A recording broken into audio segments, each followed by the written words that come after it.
Praise the lord. प्रभु यीशु मसीह के जीवित सामर्थ्य नाम में आप सभी को हमारे इलोहिम चैनल को कृपया सब्सक्राइब करें और अपने मित्रों, अपने साथियों के साथ इसे शेयर करें। एक छोटे संदेश के साथ मैं फिर आपसे बातचीत करने जा रहा हूँ। बाइबल हमें प्रत्येक व्यक्ति को जो है 7 सहायक के विषय में बातचीत करता है और ये 7 सहायकों का नाम और बाइबल के वचन के अनुसार मैं आपको बताऊंगा। पहला, यहोवा परमेश्वर हमारा सहायक है। भजन संहिता 30 अध्याय और 10 पद यदि आप देखेंगे तो यहाँ पे स्पष्ट लिखा है, यहोवा मेरा सहायक है। अर्थात परमेश्वर जो है सर्वप्रथम हमारा सहायक है।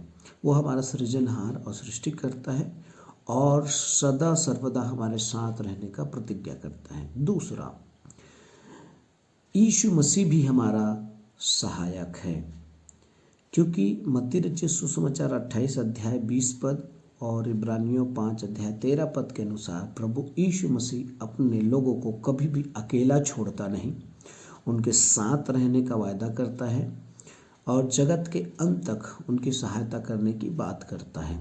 तो प्रभु यीशु मसीह हमारा दूसरा सहायक है। तीसरा सहायक हम अपने पवित्र आत्मा को प्राप्त करते हैं, क्योंकि यूहन्ना 14 अध्याय 26 पद और 16 पद, 15 अध्याय 26 पद, इन पदों में जब आप पढ़ेंगे तो पवित्र आत्मा सहायक आत्मा है जो हमारे जीवन में आकर परमेश्वर पिता की भक्ति करने, प्रभु यीशु मसीह की विश्वास योग्यता के साथ सेवा करने और अंत तक प्रभु यीशु मसीह में बने रहने के लिए हमारी सहायता करता है।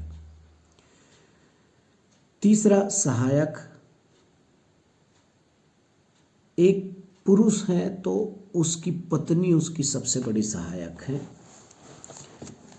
अगर आप एक पुरुष हैं तो आपकी पत्नी आपकी सबसे बड़ी सहायक है, और यदि आप स्त्री हैं तो आपका पति आपका सबसे बड़ा सहायक है।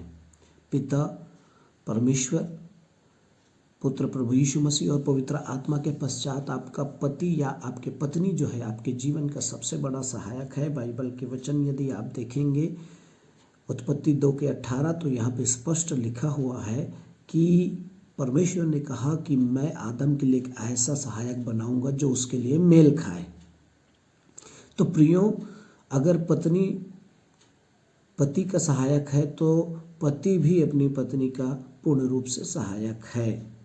वे दोनों एक दूसरे से बंधे हुए हैं। चौथा, हमारे जीवन में सहायक स्वर्गदूत है।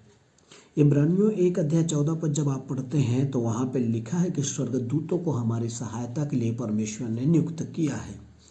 और जब कभी आप प्रभु के सम्मुख प्रार्थना करते हैं और किसी संकट और परिस्थिति में रहते हैं, आप इस प्रकार आदेशित कर सकते हैं कि जो स्वर्गदूत मेरे लिए ठहराया गया है, मैं परमेश्वर पिता की ओर से आदेशित करता हूं कि वो मेरी कठिन परिस्थितियों में सहायता करें।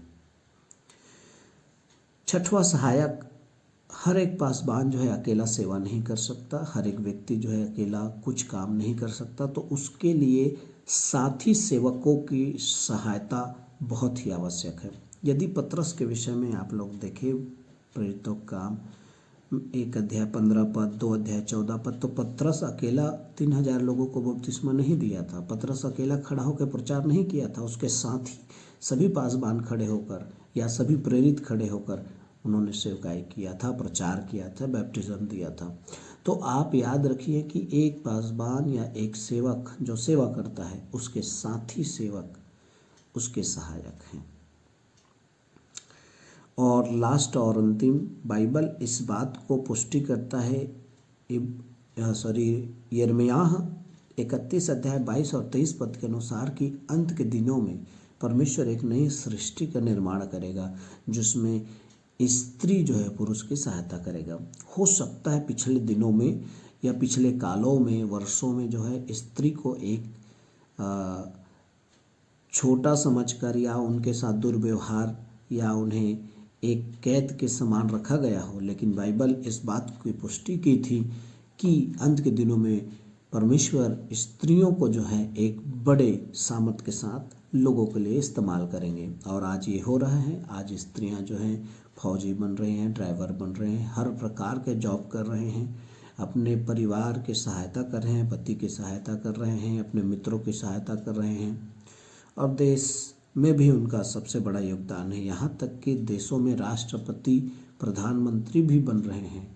तो इससे साफ पता चलता है कि स्त्रियों की स्थिति को परमेश्वर ने बदल दिया अपने प्रतिज्ञा के अनुसार। तो हमारे 7 सहायक, पहला परमेश्वर, दूसरा प्रभु यीशु मसीह, तीसरा पवित्र आत्मा, चौथा पति या पत्नी और पांचवा जो है स्वर्गदूत, छठवां हमारे साथी सेवक और सातवां स्त्री भी हमारी सहायता करने वाली है।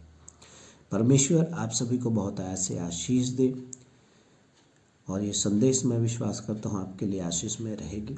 अवश्य इसमें आप मनन कर सकते हैं और इस संदेश को बांट सकते हैं। परमेश्वर आप सभी को आशीष दे। God bless you. जय मसीह की।